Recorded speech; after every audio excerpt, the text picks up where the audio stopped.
부작용이 우려돼서 미리 타이레놀 드시고 이런 분들 계시잖아요. 해열 진통제를 먹지 마라. 그런 건 어떻게 생각하세요? 이번에 항체 검사 연구를 하면서 해열제 복용 여부를 조사를 했습니다. 화이자 백신 같은 경우는 그 냉동 보관해야 될 텐데 그러면 접종을 그 접종센터로 가서 하셨나요? 아니면 대학병원은 아예 백신이 병원으로 오게 돼 있나요? 네, 그 디프리저를 갖고 있는 대학병원은 저희 병원으로 보내주고요. 그러면 저희가 해동해서 그 5일 이내에 접종을 하게 됩니다.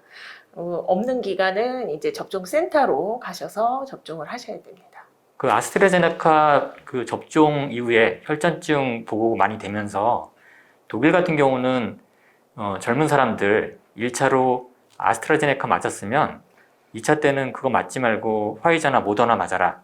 이렇게 교차 접종이라고 하죠. 그렇게 권고를 했는데 그게 어떤 과학적 근거나 무슨 데이터가 있을까요?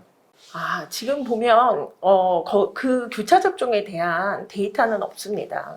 교차 접종 후에 항체 형성은 뭐 더 높일 수만 있다면 크게 문제되지 않을 거라는 그런 생각인 것 같은데요. 아직까지 교차 접종에 대한 효과나 부작용에 대한 부분이 발표된 바가 없어서 저희도 아직은 그걸 뭐 따라서 하기에, 그리고 사실 우리나라는 파이자나 모더나 백신이 없기 때문에 그렇게 하기도 어렵고요.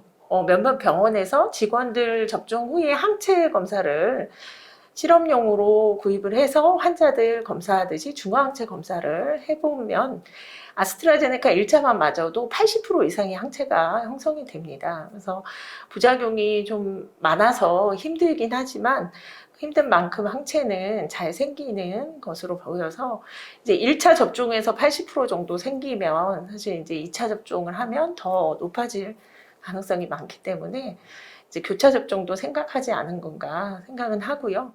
막 열이 나고 이렇게 부작용이 심했던 사람이 항체가 더 잘 형성됐다. 이런 얘기를 들었는데요.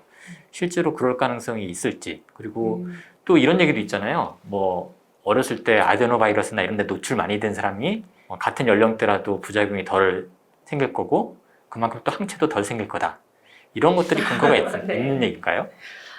저희 기관 같은 경우 통계적으로는 부작용이 있었던 사람들이 항체 형성이 더 잘 되는 것처럼 의미 있게 나오긴 했는데 항체가가 더 높냐 그거는 비례하진 않습니다. 그러니까 항체 형성은 부작용이 있었던 사람들이 좀 더 많았던 건 맞고요. 근데 부작용도 전신 부작용하고는 비례를 하는데 이제 국소 부작용, 팔이 많이 붓거나 이런 국사 부작용은 연관관계가 없었고요.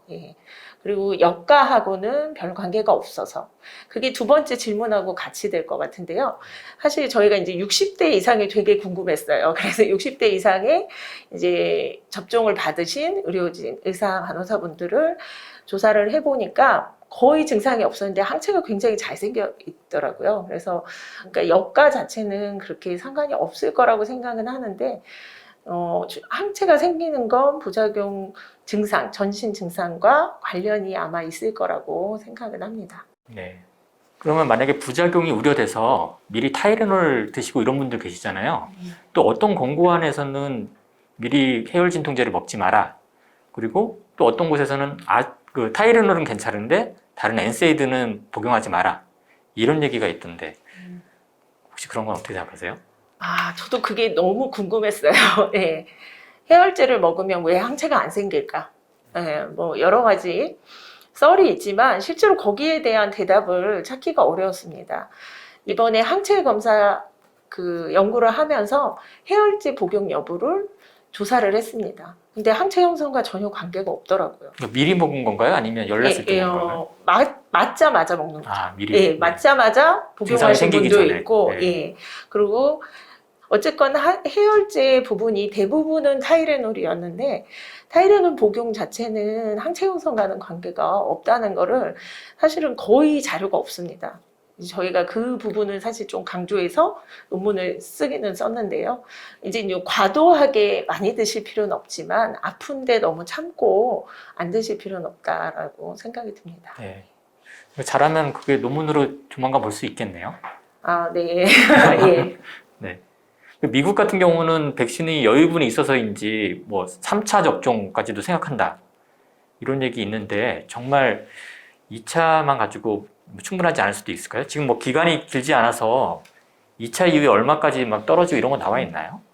그런 거는 아직 2차 이후에 항체가 얼마까지 지속이 되느냐를 아마 연구를 하고 있는 것 같습니다. 미국에서 일단 제일 먼저 모더나나 파이자를 백신을 사용하기 시작했던 나라이고, 이제 미국 CDC에서 그런 3차 추가 접종에 대한 부분을 검토하겠다라고 얘기를 한 거 보면 그에 대한 연구가 있을 것 같고요. 앓거나 코로나를 걸렸던 환자들을 백신을 지금 3개월이 지나면 접종을 해도 된다라고 얘기를 하고 있는데요.